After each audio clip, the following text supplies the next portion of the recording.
Okay, so we're going to do a little real-world demo. You guys are going to be making these technique grids for watercolor. I'm going to give you demos on how to do all of these as we go. And the first thing you're going to need to do is create a grid. So 3 across, 7 down will give us enough to work with. And I will also post a single still image of this so that you can see it. Lots of folks did this last semester, so we have all kinds of examples, and all of these will be available. But just realize that you're doing a technique. It doesn't mean that it all has to look exactly the same. One thing that you will notice is that we're using just one color, so you can see how that one color changes over all the techniques. It's easier to compare techniques. So that's the plan. And we will do as much of this as we can. You have, for example, this one involves a crayon, a white crayon. You can also use a white wax candle. We'll do a similar wax resist, because that's what it is. But we'll get to each of the techniques in a minute. So that's where we're headed. Now, the first thing that we need to do is, of course, make the grid. So, pencil. Preferably just a number 2 pencil, HB, or if you want to do something a little bit harder, that's fine. Your goal is to make the boxes even all the way across, so doing a little bit of math. Right? This is the same piece of paper that you have in your kit that you brought home. So 3 and a little bit, right, will get us about here. So maybe that-ish. And somewhere in that ballpark, and we're about even. You can do the measurements at the bottom and line them up. You can eyeball it. Do your best. If you don't have a ruler at home, use the edge of your sketchbook or something else that is more or less straight with a bit of an edge on it, and you should be all set. And then 7 down the side.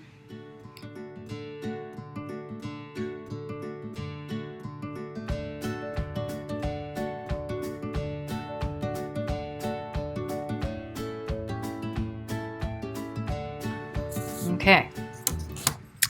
Now, you also want to label all of your sections.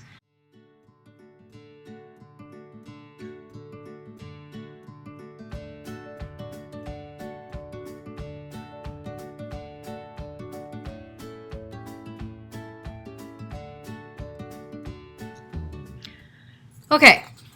So the next thing you want to do is label each of your boxes according to the photo. To get set up and be ready to paint, you're going to want your brushes. We can do most of these with either, you should have a flat brush, so something that's got a square end on it. Ooh, lighting. Something with a square-ish end on it, and something that's round. Right? So you can use both of those. You guys have 3 or 4 brushes that you're working with. If you have more brushes at home, feel free to use them. But we can make this work. Most of these, you can see, are very flat and square. So we were using the bigger square brushes, but I didn't have enough of those to send home. So we're going to work with what you've got, and we'll see how it goes. So you have your paint. The first thing you need to do is pick a color that you have a fairly full paint tray of. I'm going to use purple. Don't use brown or black, because you want something with a little bit of hue in it that you can see some variation in. And then you're going to have 2, recommend strongly 2 bins of water. One that will be one that you can wash your brush off with, and then another one to get clear water with. So I just want some clear water. I'm going to put some water in my paint tray here so that my paint is activating a little bit. I don't need a ton of it, I just need some. And I need the water to sort of sit there for a second while I'm thinking about all of this. You guys also have a half a sheet of watercolor paper that, if you want to, my own half a sheet of watercolor paper, try the technique before you apply it to your grid, you can do that. Sometimes it is easier to try something out first to make sure it's going to work, make any adjustments, and then do it on the actual grid. Sort of like a formative and a summative. Woohoo! All right. So once you have some paint in your brush, your solid wash option, top right-hand corner, is basically just pulling, see how I'm doing on the camera there, pulling this across to get a fairly even coating of paint. Now you can see how I have these lovely little antennas happening on this brush. It's been a little mangled over the years.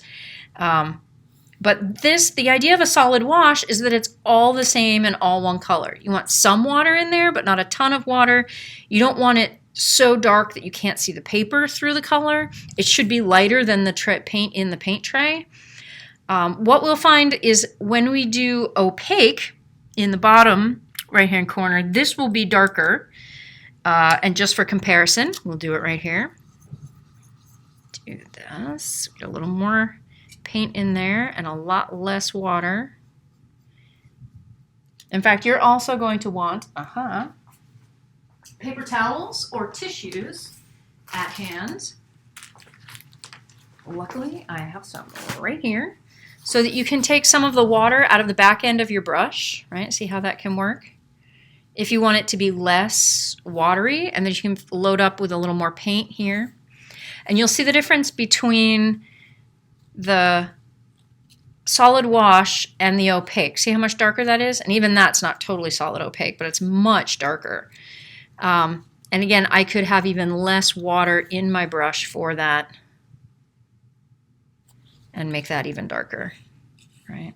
So that's a little bit more of the opaque. So what we're going for the solid wash is the first version, right? Fairly light, but with robust color. All right. So, where am I at here? Still lots and lots of color. Now, I don't want to waste paint, so I'm just going to get most of that back in the tray. And this is where, right, we're going to go put that in there and start back at a more neutral brush so that I have only a reasonable amount of paint for my solid wash. And then we're going to try and make a fairly even coating of paint for our solid wash. All right, controls. You see how I'm overlapping the layers, and I'm doing this while it's all still wet so that the paint will move evenly around that space. So there's my solid wash. No problem. Now, we're not going to do these left to right in order because there's some of these that will work better than others. Let's try the next one as a gradient. Okay, now I have paint in here, and again, I don't want to waste that paint, so I'm going to grab another one of the brushes and get some clear, clean water and put a little bit of water on the paper, on about half, right? Half of the block. And I'm going to take this and I'm going to pull the gradient from basic solid wash, ooh, that's a lot of paint, into the gradient. Now here's the thing. The paint will move into the water, right? And this will be lighter. Now, my gradient's not so gradient. It's pretty darn dark all the way across there. This will lighten itself up. We have options for making that lighter, but we can do that with some of the other, like erasing, for example. If you have a tissue, we can do a little more water in the brush. We can do this, pull this across. And if we are erasing part of this, we can go in, and again, while it's still wet, we can lift that right back out. All right? And you could do this from a couple different sides if you wanted to like be all fancy. Right? I can erase that in a couple different places. So you can see how lifting that back out with the eraser is going to give you, even if you put on a lot of it, you can still get rid of it a little bit while it's still wet, right? While it's still wet. Okay, so now let's look at hard edge, soft edge, which is actually, we're going to get something pretty similar to this. again, more of the clear water.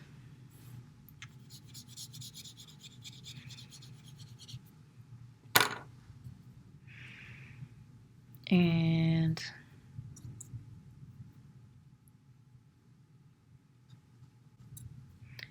your hard edge is when you're on the dry paper, and your soft edge is when you go into the wet paper. So you can see it bleeding. It's a very soft edge. And you just want to make sure that the clean water you put down has enough time to get the paper wet so that it can really bleed out into that. Lifting and feathering. Similarly, we can put down some color, right? And if we want to feather that out, you have a second brush, whether you take a round second brush, this one that's dry, right? You can feather this out, and you'll see that because the brush is dry, it's also going to lift some of that. You can feather this out this way, but it does take a dry brush to do that. If you do it with a wet brush, it just kind of moves it all around. And you can, if you just want to lift and not feather, right? See how with my dry brush I can go in and lift that out just the same way I was lifting it out with the tissue, right? Similar to erasing. So far, so good. Let's try color on wet. Okay, so I have all my brushes here. So I'm going back to grab some more clean water. Here we are, color on wet. And let's make this wet. And we're going to give it a second to soak into the paper. Move that around. Go back to this brush. And we can do color on wet. Doesn't have to be totally sopping wet either. One of the things with the tissues that's actually kind of cool is that you can pull off the wet color like we did in erasing, or if you're like, okay, that was a lot of water and I just want it to bleed a little bit, you can go and sort of damp dry the paper. And then we can put some color on there and see how that goes. Did I damp dry too much? Maybe. Maybe I did. Let's put some more up here, make this a little wetter, and then try it again. You can have it come, ooh, wow, look at that. Isn't that fun? That's not quite what I had in mind, but that's all right too. So color on wet is going to bleed into that wet. And you're definitely going to get that soft edge, right? Soft edge just like we did up here. So you can see how it's on damp, on damp or on really wet, and it'll bleed out more.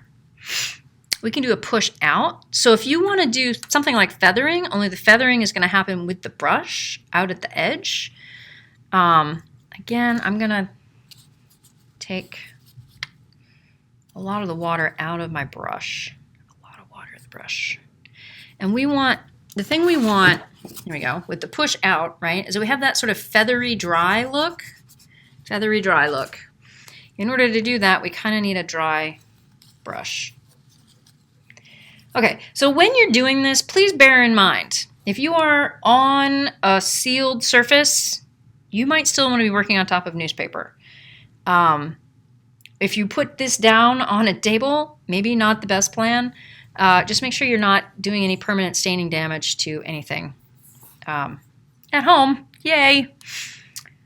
Okay, so we're going to get a little bit of color on a fairly dry brush.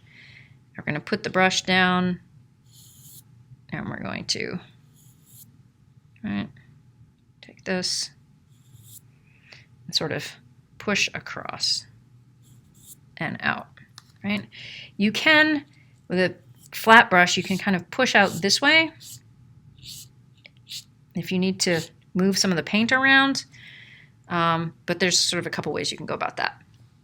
So it's having that dry, feathery edge at the end. You can also do that again by going in. I have another dry brush here. You guys don't have enough brushes to do all of this all the time, but you could take the dry brush into this and do much like we did with the feathering here and have it be sort of even more airy at the outside edge. how about the opaque? Because we sort of did that once over here. Bottom right-hand corner. Boop. Here we go. Opaque, again, you want to have paint, very little water in your brush. Very little water. And this is going to be super dark. Super dark.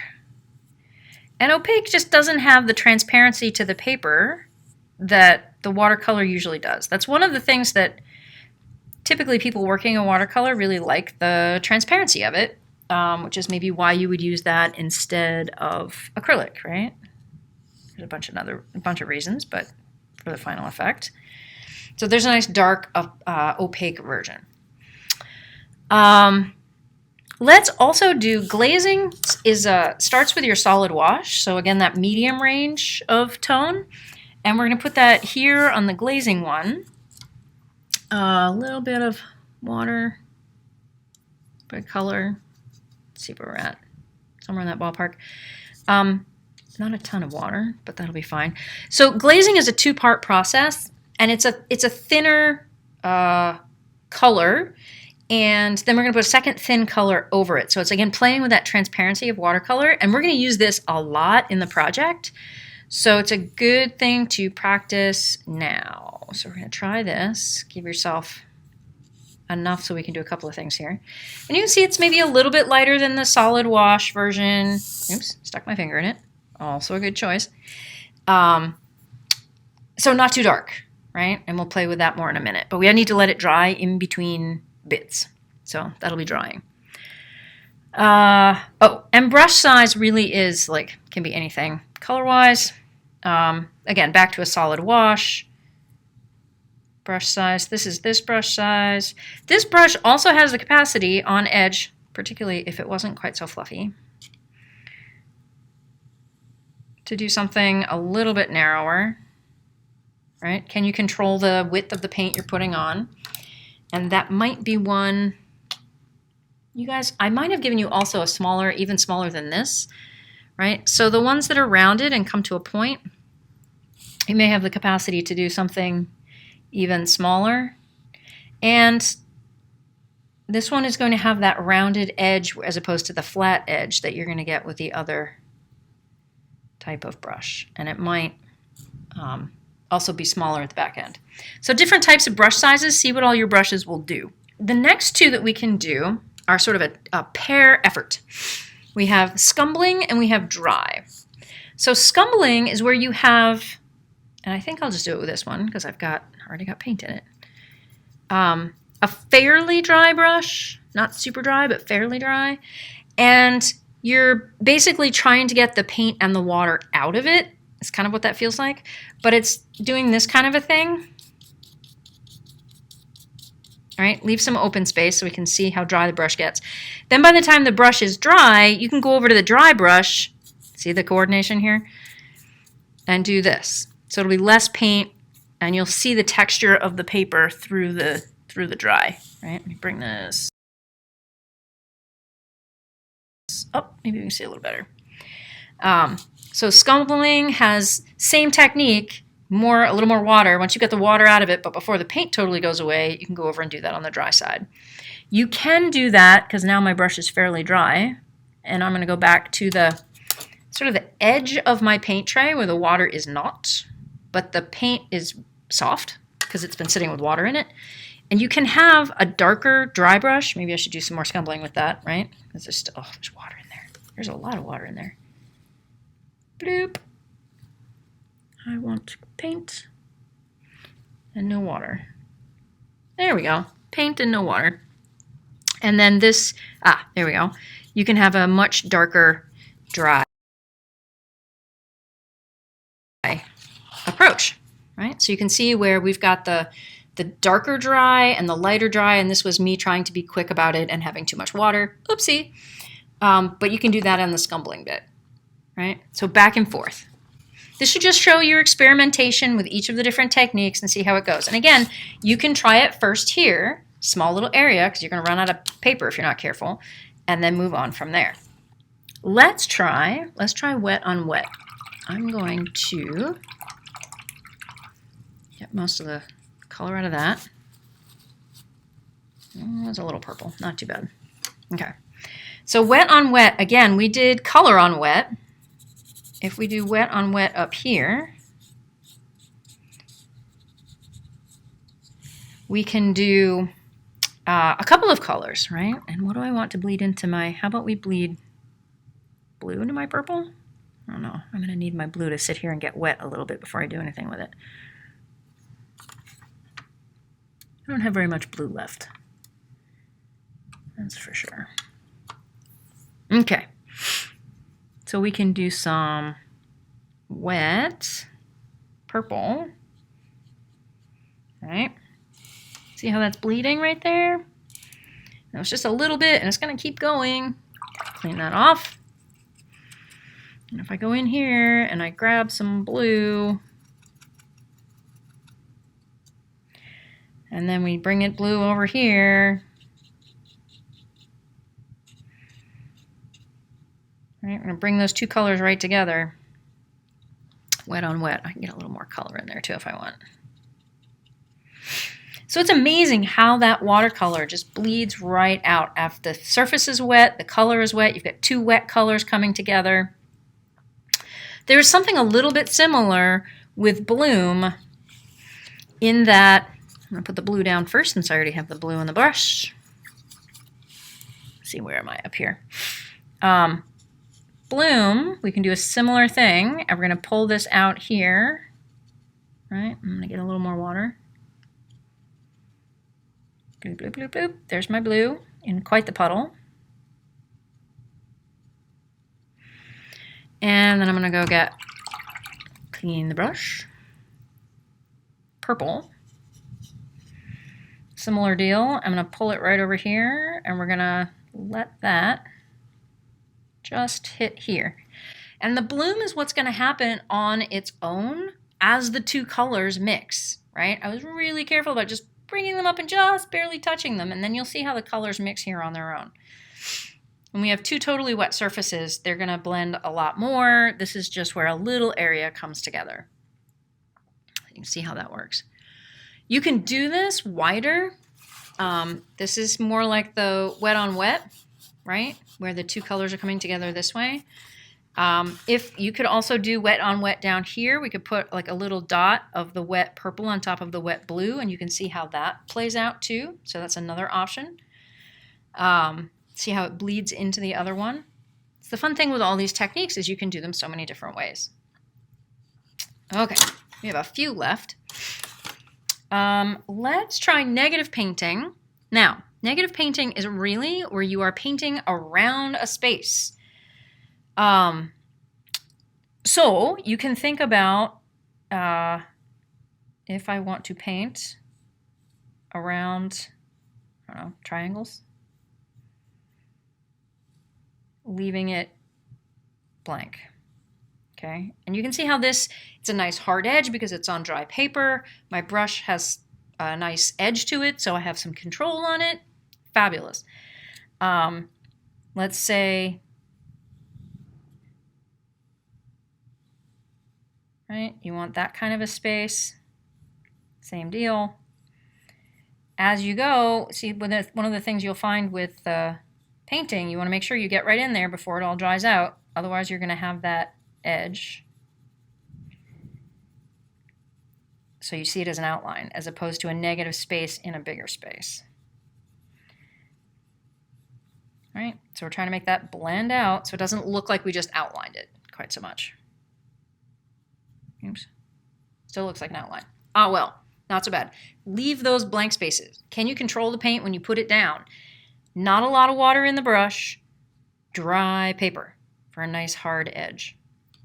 Scratching, if you have one of the paint brushes with a clear plastic handle, you can do this. If you do it with one of the ones that's painted, the paint comes off on the paper and doesn't do what we want it to. You could also do this with anything that's plastic that's not going to leave residue on the paper. But it's basically, oh, this one it's a little dirty on the back end. Tell you what, I'm going to use my ruler because there's no paint on there. Scratching is about denting the paper. It's fascinating, really. You're like, what is she doing? I can't see that. Yes. But then you have a couple of things that happen. I don't want to do it too wet or too dark. Let's see how that goes. A little dark. Maybe that. As you go over it, you'll see that there's a dent in the paper from what I was doing with the ruler. Depending on how much paint you put down and how wet the surface is, it will bleed down into those cracks. And you'll see that dent more in some cases than in others. And give it time to sort of settle out and bleed in. So if you try scratching the paper and then putting different types of amounts of paint and drynesses of paint and darknesses, you'll kind of see how that sorts itself out. Part of this is realizing that your treatment of the paper as you're doing your sketching and outlining and then erasing things is actually going to leave an impression on the paper. So you're going to be a little bit careful about that when you're doing your drawing and painting later. Just going to move that water around a little bit. Whee! Okay. Okie dokie. That leaves us with things for which you need masking tape, a piece of sponge, a toothbrush, some salt, and something with wax. So, don't do this with your toothbrush. If you have a toothbrush that you can use, that's an old one, or you're switching one out, fabulous, go for it. I have to go get these things, and then we'll come back for the last section on this. Okay, magically, things have appeared.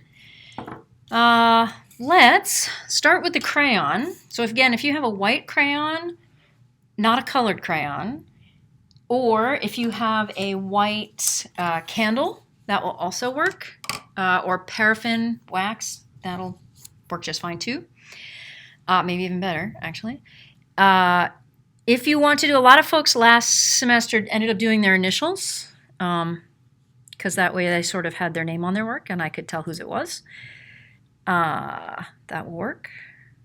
You could also do like a flower or whatever, sort of blind because you can't really see it once it's on the paper. So put that down and go fairly heavy. You want the wax to really resist the paint. And we want the paint to be not super dark, right? So let's see how this works. Now this might be one. Let's try this on here and see what we think, right?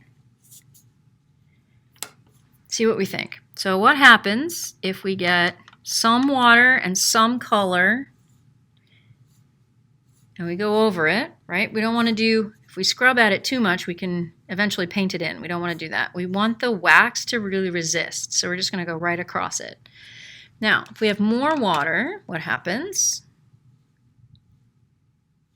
Right? So less of the color sticks to the wax.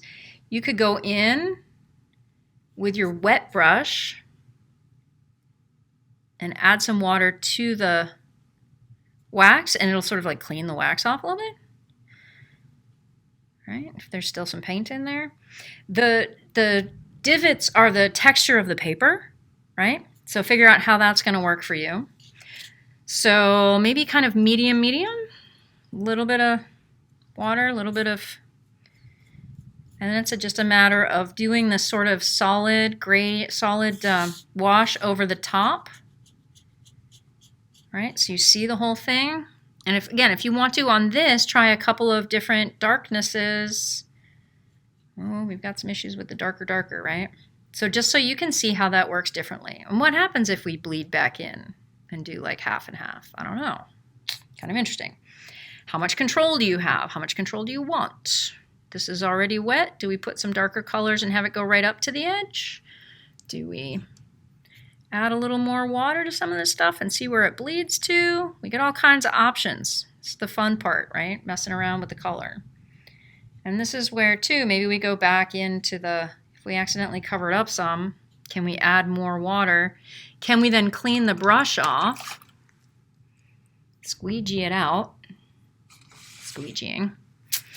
And then do some lifting over the wax to clean out some of the color so we can see where'd my flower go. Oh, it's under there somewhere. right? Can we pick some of that up and reveal the wax if the first coating kind of added too much to it, right? So there's some ways to work with the crayon and the wax resist. Salt, interesting thing. You're going to want to do this maybe last. We'll do that one last. The thing about salt is it doesn't look interesting until it dries, and you don't want to touch it at all until it dries, right? You don't want it to move. You don't want to do anything. You don't want to brush anything off until it's totally dry. So let's do the sponge. Now, I would normally use the sponges, the ceramic sponges that have fairly decent holes in them, but you can use a kitchen sponge, right? Kitchen sponge. Lighting, maybe. That has you want to have the open holes. So you kind of have to tear off a piece. Ask your parents first. It doesn't have to be clean. It just needs to be something you can tear up. And then you can go to your tray palette here, and you can do this, like, again, try a little bit and then try a little bit here. The less paint you have, the more texture you will get in your paint application, right? If it's too much water or too much paint, it's just going to be a blob. And if I push too hard, right, you can see maybe how that has still some of the blue, whoops, over here. I need to get closer with the lighting and the camera. Whoops, doop. There we go. So this one, maybe you can see a little bit how you can see the sponge and the paint. So if we press too hard, it sort of blocks itself in, right? And this is not a dry, it's not the crusty sponge. This has been wet a little bit so it's flexible, but I got most of the water out so that I can just do it lightly.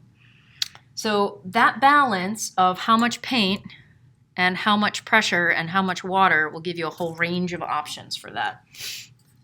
But the key thing is when you do it to have the sponge texture, right?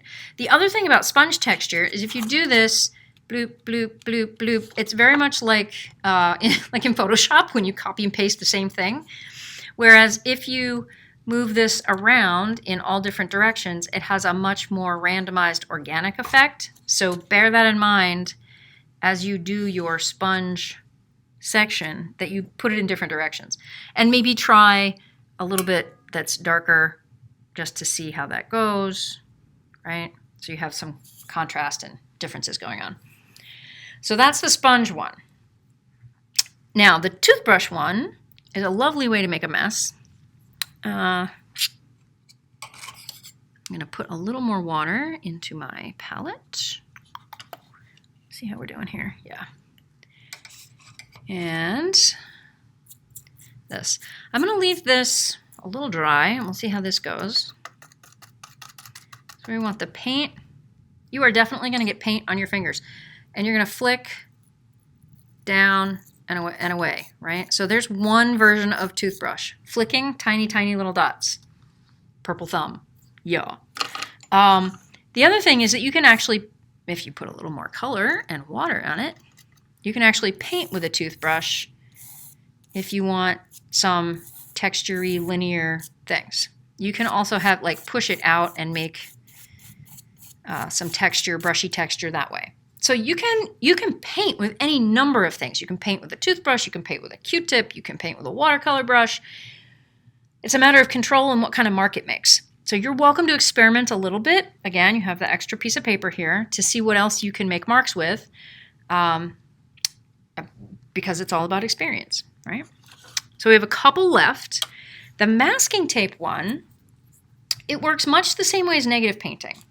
Scooch that over. In that you're going to create a resist with the masking tape, right? So if you had an area where, and there is a liquid resist, but you don't have that at home, and this works just fine.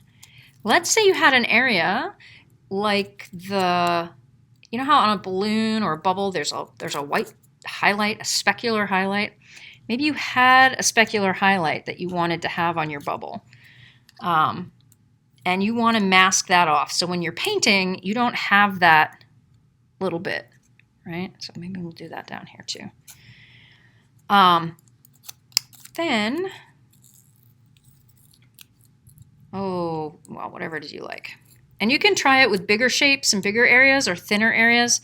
Depending on the masking tape, you may or may not have it all resist. The key is to make sure. Now, if you do this with Scotch tape, it's going to stick and tear the paper when you lift it up. You really need it to be masking tape. If you don't have masking tape, don't worry about it. If you don't get this section done, it's okay. When you bring it in, you can try it out. So, same. A little paint, some water, not super watery, and we're just going to go right over this. And you can see how the tape is working much like the wax and resisting the paint. And we're just going to go all the way around there. And then we're going to let that dry, because then we can peel it off. We don't need to do it while the paint is wet, particularly since you can see all of the paint on top of the masking tape, right? We don't want to just smudge that around. That's no fun. Okay, there we go. Oh, and salt. I knew there was something else we were forgetting. Okay, interesting here. Water. Again, we're going for the solid wash approach. Maybe, and a little more color in there. A little bit on the wet side, because what's going to happen when we put the salt on here, and I do mean we're just going to put the salt on here. And if you have different kinds of salt at home, maybe you want to try different kinds of salt. This is just normal salt. I'm going to scatter it out a little bit. Maybe I'll try a few, like that has a bigger pile on it. Boop, boop, boop. There we go. So like it's sort of scattered out here, and this has a bigger pile on it. So we can see what the difference is going to be when it dries, because it does do some interesting things. And we'll come back with that in a little bit. I may also drop. Can I do that from here?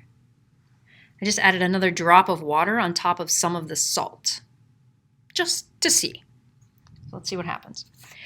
So pretty much that's that. We're going to come back after things dry a little bit. And actually, can we hurry this along? Ooh, maybe we can.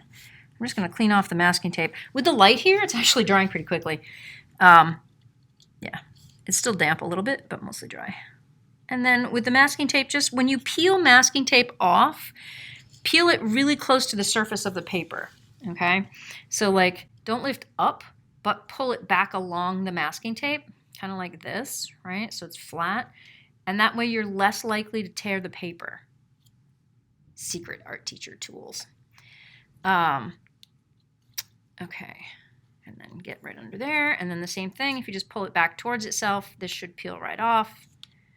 And you can see how masking tape gives you, again, that nice clear edge. Now, not super clear. We do have a little bit of like fuzzy where the water came under the edge of the tape, right? Some tape works a little better than others.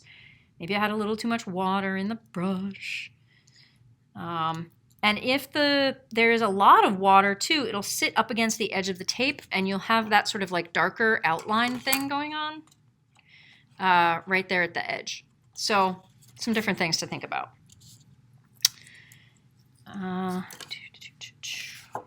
Okay, so the only one that really didn't work overly well is my gradient, because it should have been dark to light, and I didn't have enough wet, and I was too dark. So not a great one. But aside from that, things work out pretty well. You should give it a go, see what you get, and then you can take a picture of it and post that so that we can see how everybody did with their technique. There'll be more instructions for that in Etsby. And I might suggest that when you're taking your picture, two things. Let's do half and half, so it'll be easier to see detail. So maybe do one picture here and another picture here so that we've got both parts.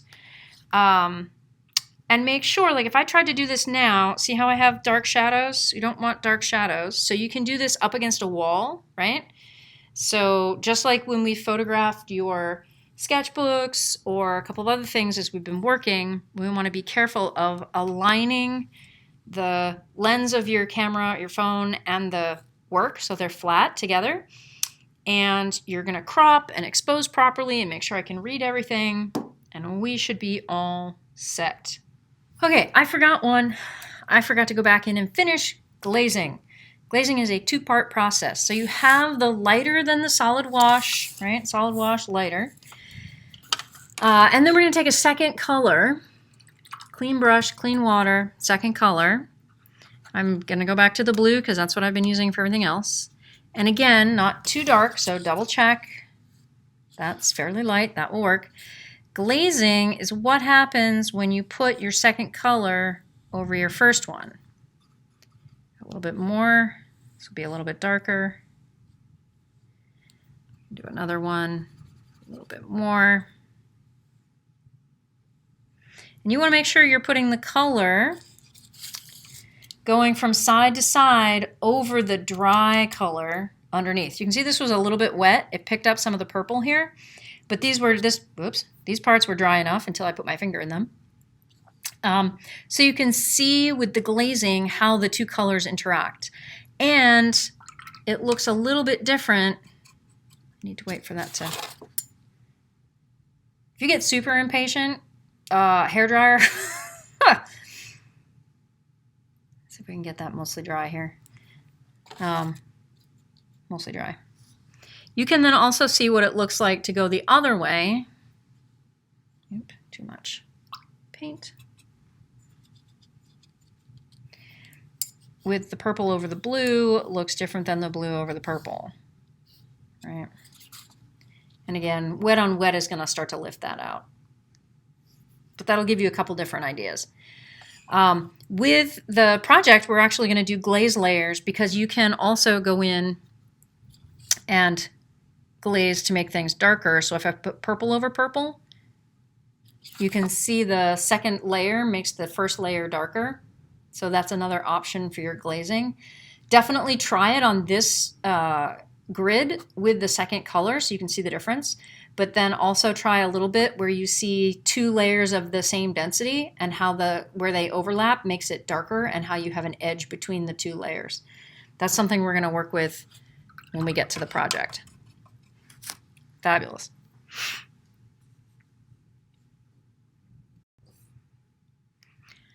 Last but not least, we need to take a look at the salt.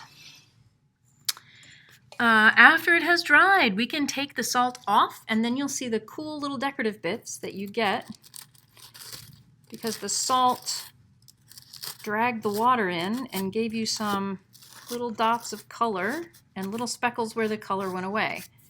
So you can see the pile of salt that I put on there was maybe less effective, but some of the little bits here gave you some really interesting textures. And then where I added too much water and not enough salt, we didn't really get much of anything going on. So again, try a few things, see how it goes. And then the little crystalline bits are sort of what happened when the salt sits apart from each other and the water is absorbed into the crystal. And the color is taken with that, and you get the little lighter dots. You may also get the little darker lines around the lighter dots, right? Some of these things. So, kind of fun. So, crayon, hard edge, soft edge.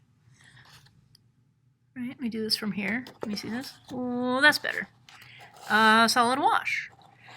And scratching, my scratching, I think I didn't scratch enough. I didn't push hard enough into the paper to make that actually stay. So more of that would be good. You can also scratch while it's wet. It does a slightly different thing.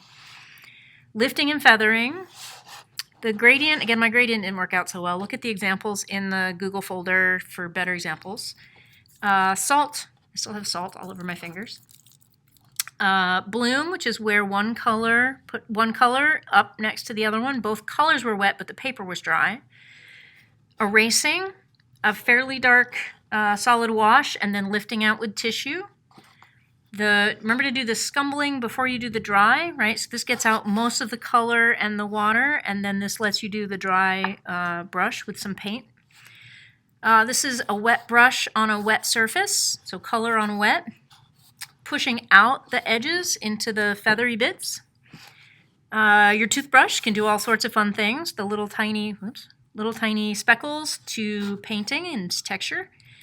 Glazing works best when you can see the colors through the second color you put on it, or where the second coat you can see the first coat through. That's scumbling again. Sponging works best with not too much water and not too much pressure, so you can keep the texture. Negative painting, resist the urge to put a second color in that empty space. Leave the empty space negative. Negative space, negative painting, we've got this. Brush size, see what you can do with the different brushes that you have. You should have 3 or 4 brushes to play with. Masking tape, again, it's a lot like negative painting, except around the tape. Wet on wet, put water down, let the paper get wet, add some wet color, add another wet color, add one wet color on top of the other. See what happens? Everything kind of bleeds, fun. And then opaque, how dark can you make that? Lots of pigment, very little water on a dry surface, and you'll see just how dark that can get. So this is what you should end up with, and there'll be instructions in Edsby as to where to put this. You're going to definitely upload a photo of it to your blog so you can get some feedback from your peers, and then also uploading it to Edsby to turn it in. Yay!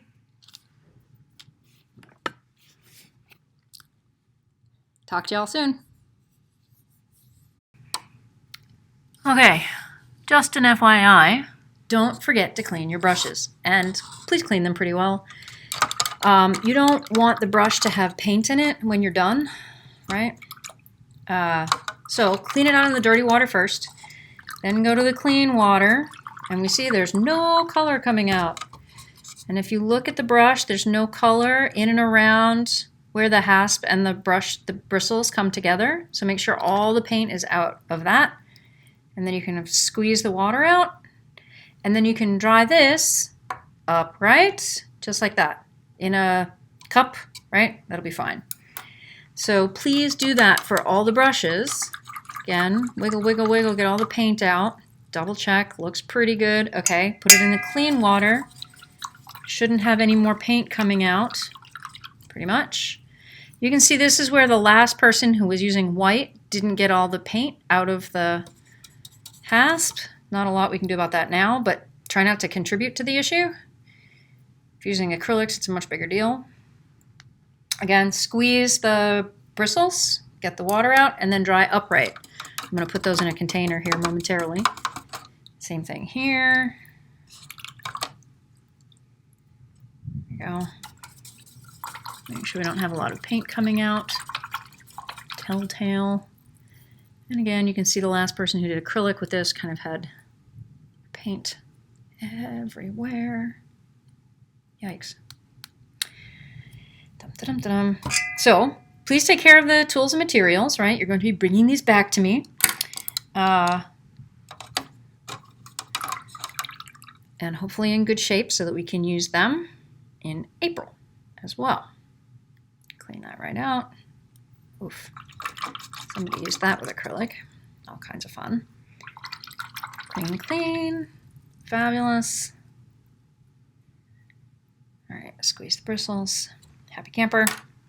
Same thing if you used a toothbrush, clean it out. I'm assuming you're not going to actually be brushing your teeth with it anymore.